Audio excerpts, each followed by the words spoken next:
नमस्कार मित्रों, आपकी अपनी कोचिंग सुमन हिंदी क्लास में आपका हार्दिक स्वागत है। आज मैं बिहार यस्ट टीजीटी के लिए 25 अति महत्वपूर्ण प्रश्न लेकर आपके समक्ष उपस्थित हूँ। तो देखते हैं हिंदी के इन महत्वपूर्ण 25 प्रश्नों को। प्रश्न 1, काव्य संप्रदायों का सही विकास क्रम क्या होगा? ए, रस, ध्वनि, अलंकार, रीति, वक्रोक्ति, औचित्य। दूसरा, रस, अलंकार, रीति, वक्रोक्ति, धन, औचित्य। तीसरा, अलंकार, रस, रीति, वक्रोक्ति, ध्वनि, औचित्य। 4, रस, रीति, ध्वनि, अलंकार, वक्रोक्ति, औचित्य। इसका विकल्प 2 सही है। रस, अलंकार, रीति, वक्रोक्ति, ध्वनि, औचित्य। रस संप्रदाय के प्रवर्तक कौन है? भरत मुनि। इनका प्रसिद्ध ग्रंथ है नाट्य शास्त्र। अलंकार संप्रदाय के प्रवर्तक कौन है? भामा। इनका प्रसिद्ध ग्रंथ है काव्य अलंकार। रीति संप्रदाय के प्रवर्तक कौन है? वामन। वक्रोक्ति संप्रदाय के प्रवर्तक कौन है? कुंतक। ध्वनि संप्रदाय के प्रवर्तक आनंदवर्धन। औचित्य संप्रदाय के प्रवर्तक ये हैं क्षेमेंद्र। देखते हैं अगला प्रश्न।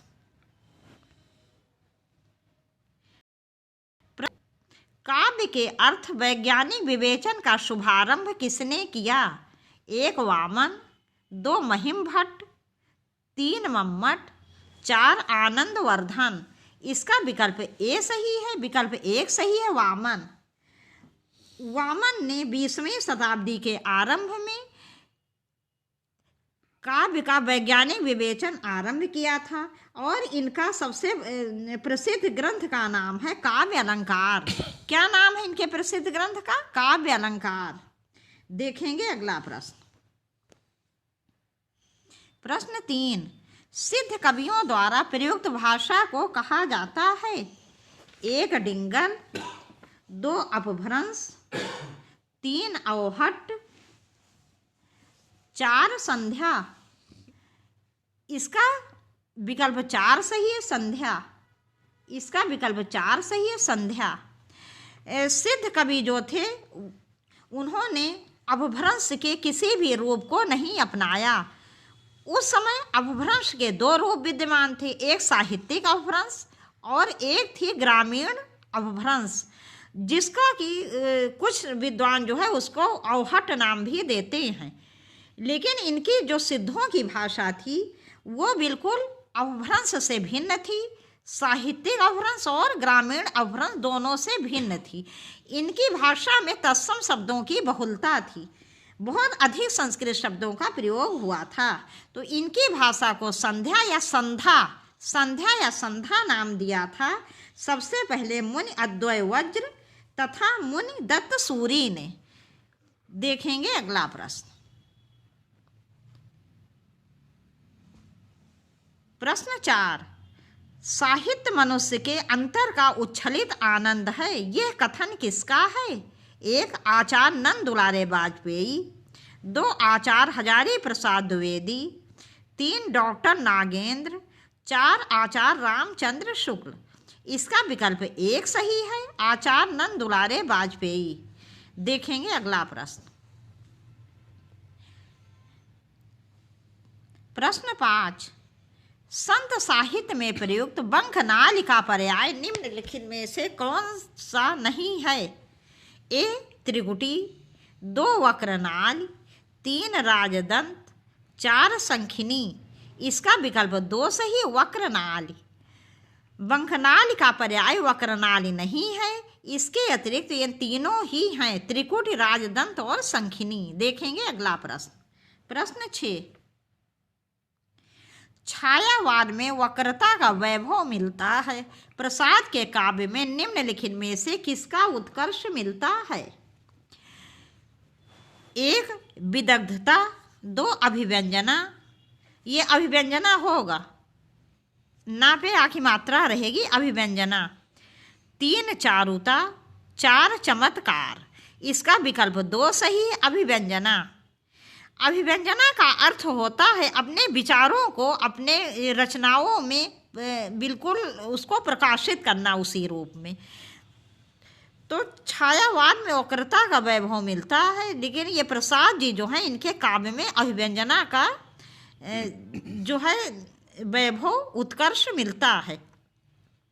मतलब इन्होंने अपनी रचनाओं में अपने विचारों को, जो इनके निजी विचार थे, उसको उसी रूप में जो है इन्होंने दर्शाया है।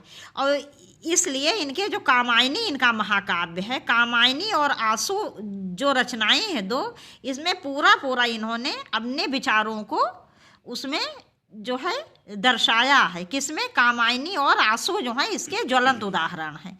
तो अभिव्यंजना जो है, अभिव्यंजना प्रसाद जी के काव्य में इसका उत्कर्ष मिलता है। देखेंगे अगला प्रश्न। प्रश्न 7, निम्नलिखित में से किस आचार्य ने अलंकार और अलंकार में अभेद माना है? 1 भामा, 2 कुंतक, 3 विश्वनाथ, 4 आचार्य रामचंद्र शुक्ल। इसका विकल्प 4 सही है, आचार्य रामचंद्र शुक्ल। देखेंगे अगला प्रश्न। प्रश्न 8, निम्नलिखित में से कृष्ण भक्ति का संप्रदाय नहीं है। निम्न में से कौन कृष्ण भक्ति का संप्रदाय नहीं है? 1 श्री वल्लभ संप्रदाय, 2 हरिदासी संप्रदाय, 3 तत्सुखी संप्रदाय, 4 गौड़ी संप्रदाय। ये गौड़ी में वो वाला आड़ा होगा, ये वाला नहीं रहेगा। इसका विकल्प 3 सही है, तत्सुखी संप्रदाय। ये कृष्ण भक्ति से संबद्ध नहीं है। इसके अतिरिक्त अन्य तीनों कृष्ण भक्ति संप्रदाय हैं। श्री वल्लभ संप्रदाय, इसके प्रवर्तक थे वल्लभाचार्य जी। हरिदासी संप्रदाय, इसका दूसरा नाम है सखी संप्रदाय, इसके प्रवर्तक थे स्वामी हरिदास। गौड़ी संप्रदाय, इसके ये भी कृष्ण भक्ति से संबंधित है, इसके प्रवर्तक थे चैतन्य महाप्रभु। देखेंगे अगला प्रश्न। प्रश्न 9, लाल तारा की विधा है। लाल तारा की विधा है 1 रेखा चित्र, 2 संस्मरण, 3 जर्नल, 4 यात्रा वृत्त। इसका विकल्प 1 सही है, रेखा चित्र। लाल तारा रेखा चित्र की विधा है। रेखा चित्र को अंग्रेजी में स्केच के नाम से जानते हैं, जिसका हिंदी में शब्द चित्र कहते हैं। रेखा चित्र में लेखक बिल्कुल जो भी दृश्य देखता है या कोई सत्य घटना, उसका बिल्कुल उसका चित्र उसके हृदय में अंकित हो जाता है और वह साहित्य में थोड़ा सा भावुकता और कल्पना के साथ उसी चित्र को उभार देता है। तो लाल तारा रेखा चित्र की विधा है और इसके रचनाकार हैं राम वृक्ष बेनी पुरी जी। कौन है? राम वृक्ष बेनी पुरी जी। इनके अन्य रेखा चित्र हैं माटी की मूर्तें, गेहूं और गुलाब तथा मील के पत्थर। देखेंगे अगला प्रश्न। प्रश्न 10, रीतिकाल को कलाकाल किसने कहा? 1 आचार्य विश्वनाथ प्रसाद मिश्र, 2 रमाशंकर शुक्ल रसाल, 3 मिश्र बंधु, 4 आचार्य रामचंद्र शुक्ल। इसका विकल्प 2 सही है, रमाशंकर शुक्ल रसाल। रमाशंकर शुक्ल रसाल जी ने रीतिकाल को कलाकाल नाम दिया है। आचार्य विश्वनाथ प्रसाद मिश्र ने रीतिकाल को श्रृंगार काल नाम दिया है। आचार्य विश्वनाथ प्रसाद मिश्र ने कौन सा नाम दिया रीतिकाल को? श्रृंगार काल। मिश्र बंधुओं ने कौन सा नाम दिया है? मिश्र बंधुओं ने रीतिकाल को अलंकृत काल नाम दिया है। आचार्य रामचंद्र शुक्ल ने इसे रीतिकाल नाम दिया है। देखेंगे अगला प्रश्न।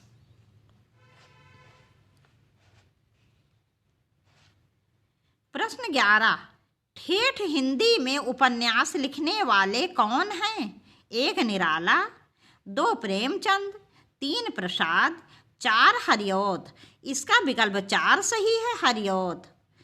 ठेठ हिंदी में उपन्यास लिखने वाले लेखक हैं हरिऔध।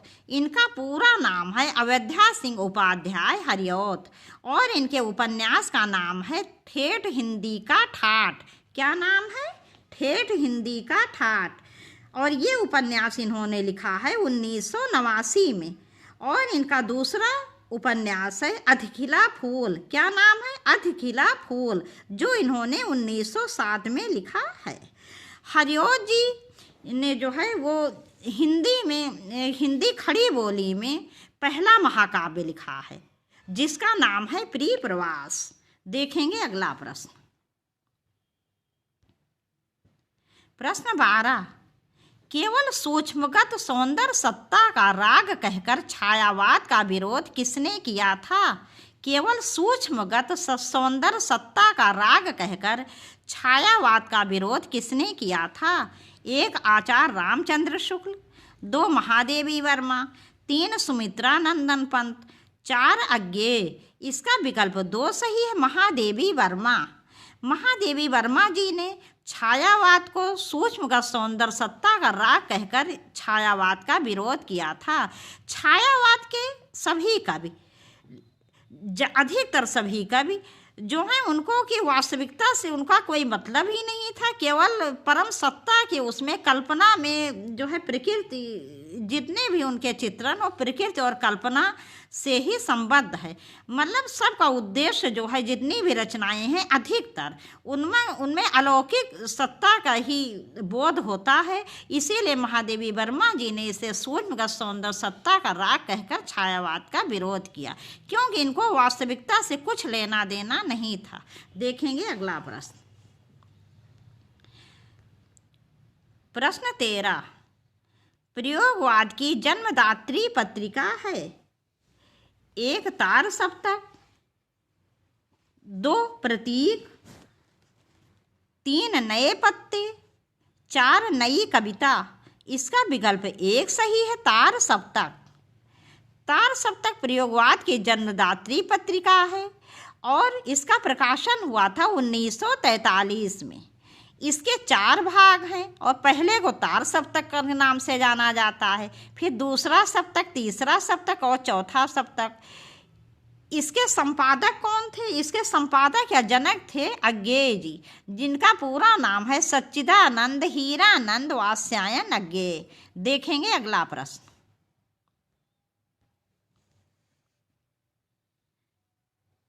प्रश्न 15, भाषा संवर्धिनी सभा के संस्थापक थे। 1 राम प्रसाद निरंजनी, 2 जॉर्ज ग्रियर्सन, 3 बाबू तोताराम, 4 सदा सुखलाल। सदा सुखलाल होगा, टाइपिंग थोड़ी मिस्टेक है, तो इसका विकल्प 3 सही है, बाबू तोताराम। इसका विकल्प 3 सही है, बाबू तोताराम। भाषा संवर्धनी सभा के संस्थापक बाबू तोताराम जी थे। ये जात के कायस्थ थे। ये अलीगढ़ में प्रेस खोलकर भारत बंधु नामक पत्र निकालते थे। देखेंगे अगला प्रश्न। प्रश्न 16, किन 2 साहित्यकारों ने अर्धनारीश्वर नाम से रचना की है? 1 हरिओद, माखनलाल चतुर्वेदी, 2 विष्णु प्रभाकर हरिओद, 3 दिनकर बच्चन, 4 विष्णु प्रभाकर दिनकर। इसका विकल्प 4 सही, विष्णु प्रभाकर और दिनकर। विष्णु प्रभाकर जी की, हाँ, तो इन दोनों ने अर्धनारीश्वर नाम से रचना की है। विष्णु प्रभाकर जी की कुछ महत्वपूर्ण रचनाएं इस प्रकार हैं, जैसे कुछ शब्द कुछ रेखाएं, जाने अनजाने, तट के बंधन, निशिकांत।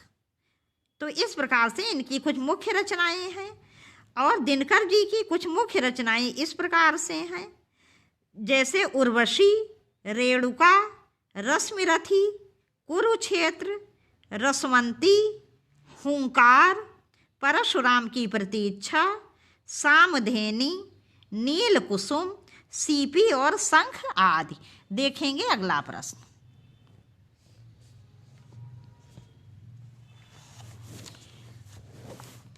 देखेंगे अगला प्रश्न। प्रश्न 17, सूफी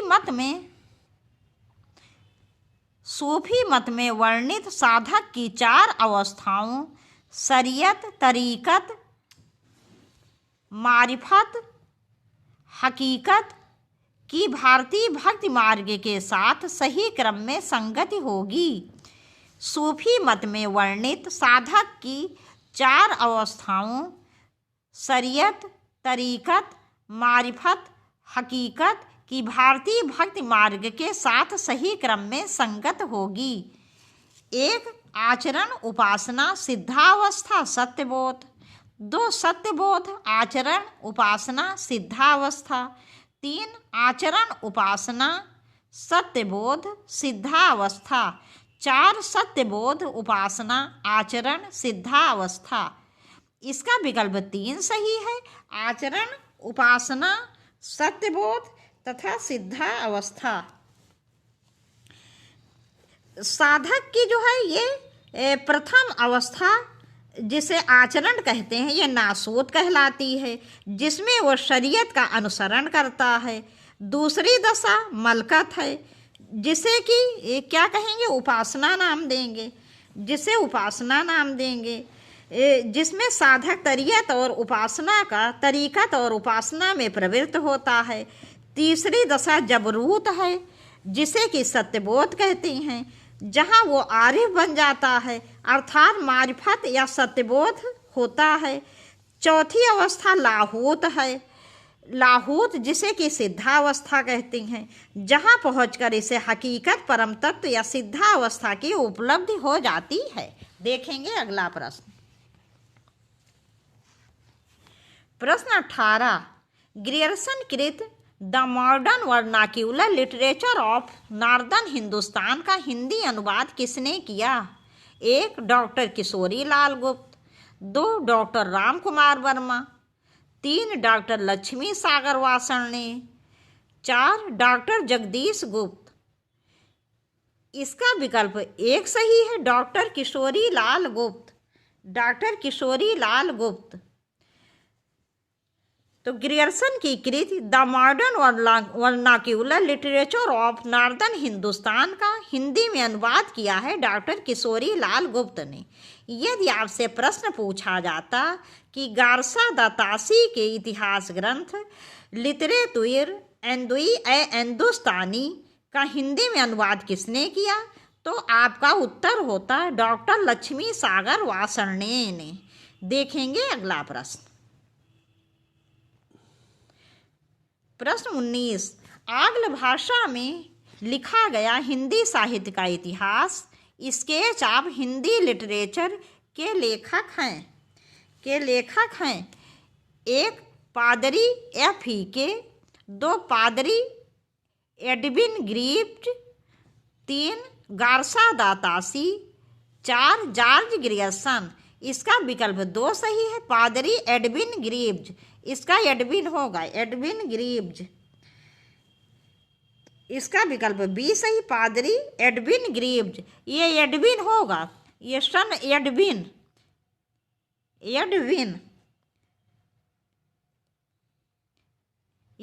ग्रिफ्ट। तो इसका जो है स्केच ऑफ हिंदी लिटरेचर के लेखक कौन है, पादरी एडविन ग्रिफ्ट। ये देखिए एडविन मैंने लिख दिया है, और इसका प्रकाशन हुआ था 1918 में।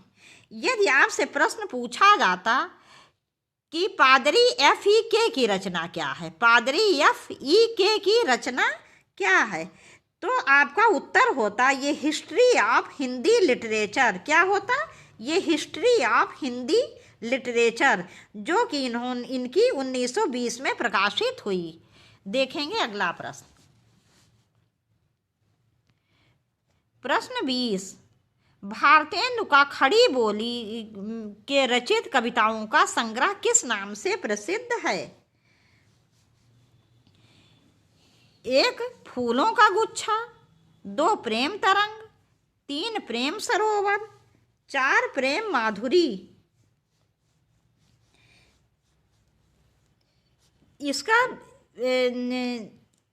इसका विकल्प 1 सही, फूलों का गुच्छा। भारतेंदु का खड़ी बोली में रचित कविताओं का संग्रह है फूलों का गुच्छा। जैसे आप लोगों को पता होगा कि खड़ी बोली का मुख्य रूप से, वैसे तो अमीर खुसरो ने भी खड़ी बोली में रचनाएं की है, शुरुआत वहीं से मानी जाती है, लेकिन मुख्य रूप से खड़ी बोली का शुभारंभ मतलब मुख्य रूप से खड़ी बोली का प्रारंभ हुआ है भारतेंदु युग से। लेकिन भारतेंदु जी की जो काव्य भाषा थी वो ब्रज ही रही। और गद्य में इन्होंने खड़ी बोली का प्रयोग किया। लेकिन इनकी दो रचनाएं, एक फूलों का गुच्छा, मतलब दो काव्य रचनाएं, एक फूलों का गुच्छा और एक दशरथ विलाप, ये दो रचनाएं इन्होंने खड़ी बोली में की थी, काव्य रचनाएं। देखेंगे अगला प्रश्न। प्रश्न 21, उत्तर आधुनिक चिंतन की एक निष्पत्ति निम्नलिखित में से क्या है? उत्तर आधुनिक चिंतन की एक निष्पत्ति निम्नलिखित में से क्या है? एक एकार्थता, दो अनेकार्थता, तीन स्वार्थता, चार अर्थ निरपेक्षता। इसका विकल्प 4 सही, अर्थ निरपेक्षता। देखेंगे अगला प्रश्न। प्रश्न 22, विश्वनाथ के अतिरिक्त किस आचार्य ने साहित्य शब्द को अपने ग्रंथ नाम में प्रयुक्त किया है? विश्वनाथ के अतिरिक्त किस आचार्य ने साहित्य शब्द को अपने ग्रंथ नाम में प्रयुक्त किया है? एक भामा, दो राजशेखर, तीन रूप्यक, चार आनंदवर्धन। इसका विकल्प 3 सही है, रूप्यक। इसका विकल्प 3 सही है, रूप्यक। देखेंगे अगला प्रश्न। प्रश्न 23, हिंदी आलोचना में जाति शब्द का राष्ट्रीय अर्थ में सर्वप्रथम प्रयोग किसने किया? एक भारतेंदु हरिश्चंद्र, दो महावीर प्रसाद द्विवेदी, तीन डॉक्टर रामविलास शर्मा, चार आचार्य रामचंद्र शुक्ल। इसका विकल्प 2 सही, महावीर प्रसाद द्विवेदी। हिंदी आलोचना में जातीय शब्द का राष्ट्रीय अर्थ में, माने राष्ट्र के अर्थ में प्रयोग सबसे पहले आचार्य महावीर प्रसाद द्विवेदी ने किया था और ये द्विवेदी युग के प्रवर्तक थे। देखेंगे अगला प्रश्न। प्रश्न 24, आचार्य रामचंद्र शुक्ल का निबंध संग्रह चिंतामणि सर्वप्रथम किस नाम से प्रकाशित हुआ? एक विचार कौस्तुभ, दो विचार मणि, तीन विचार बैन, चार विचार वीथी। इसका विकल्प 4 सही है, विचार वीथी। आचार्य रामचंद्र शुक्ल जी का ये निबंध चिंतामणि सर्वप्रथम विचार वीथी नाम से 1930 में प्रकाशित हुआ था। कब प्रकाशित हुआ था? 1930 में। चिंतामणि के 4 भाग हैं। कितने भाग हैं? 4 भाग। शुक्ल जी के अन्य महत्वपूर्ण निबंध हैं भाव या मनोविकार, उत्साह, श्रद्धा भक्ति, करुणा, लज्जा और ग्लानि, लोभ और प्रीति, घृणा, ईर्ष्या, भय और क्रोध, कविता क्या है, काव्य में लोक मंगल की साधना अवस्था, साधारणीकरण और व्यक्ति वैचित्रवाद, रसात्मक बोध के विविध रूप, भारतेंदु हरिश्चंद्र, तुलसी का भक्ति मार्ग और मानस की धर्म भूमि। देखेंगे अगला प्रश्न। प्रश्न 25 तथा इस वीडियो का अंतिम प्रश्न। रस को नाट्य तक सीमित रखने का सर्वप्रथम विरोध किसने किया? एक भामा, दो रुद्रट, तीन आनंदवर्धन, चार अभिनव गुप्त। इसका विकल्प 4 सही है, अभिनव गुप्त। अभिनव गुप्त जी का कहना है कि रस को नाट्य तक सीमित रखने का कोई भी औचित्य नहीं है। रस जो है ये नाटक या किसी काव्य का केवल अंग नहीं है। रस किसी भी नाटक या काव्य के लिए उसी प्रकार से महत्वपूर्ण है जिस प्रकार से शरीर के लिए प्राण। जैसे प्राण जो है शरीर का कोई अंग नहीं है, वो शरीर के प्रत्येक अंग में विद्यमान है। इसी प्रकार से उनके कहने के अनुसार रस पूरा काव्य और पूरे नाटक में के प्रत्येक अंग में विद्यमान है। रस को किसी भी प्रकार से जो है नाटक या काव्य से अलग नहीं माना जा सकता, ना उसका कोई तत्व या अंग माना जा सकता है। वो पूरे काव्य और नाटक में विद्यमान रहता है। मुझे पूरा विश्वास है आपको ये सारे प्रश्न बहुत पसंद आएंगे। अब यहीं पर ये वीडियो समाप्त कर रहे हैं और मेरा व्हाट्सएप नंबर तथा मोबाइल नंबर दिया हुआ है। मैं बहुत जल्दी ऑनलाइन क्लासेज भी शुरू करने वाली हूँ। तो यदि आप ऑनलाइन क्लास लेना चाहते हैं तो मुझे व्हाट्सएप कीजिए। आपसे जल्दी ही मिलेंगे बहुत अच्छे प्रश्नों के साथ। तब तक के लिए नमस्कार।